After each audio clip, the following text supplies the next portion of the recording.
Zdaj minilo je že kar nekaj let, kaj ste ga na zadnje vi držali v rokah, me zanima, če vas kavca kaj, če vas daje kaj nostalgija po zlatih kipcih. Ne, po zlatih kipcih se mi ne kavca, ampak glede na to, da sem pa tako blizu odra sedela, ne, me je pa ene dvakrat imel, da bi kar gor skočila, pa še jaz kaj naredila ali pa zapela ali pa kaj povedala. Kaže kaj v tej smeri v bodoče? Jaz dosti se sprehajam po odrih gor in dol, tako da vseeno uresničujem naprej te svoje sanje. Pred kamerami? Pred kamerami pa bomo videli še, počas. Kako pa bi kaj pokomentirali današnje zmagovalce? Je to vse skupaj bolj miš-maš ali?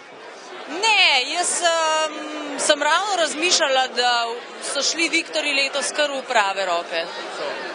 Ja. Čisto za konec še eno tipično viktorijsko vprašanje, kdo vas je danes tako lepo uredil? Ja, tlele je cela druščina, ki jih je oblekla Maja Štamol, tako da se moramo prav zbrati vsa dekleta, namreč 9 oblek ima tukaj. Prava revija. Kaj? Prava modna revija. Ja, res, mislim, ona dela res tako krasne obleke, da... Krasne ste, hvala lepa. Je čudovito.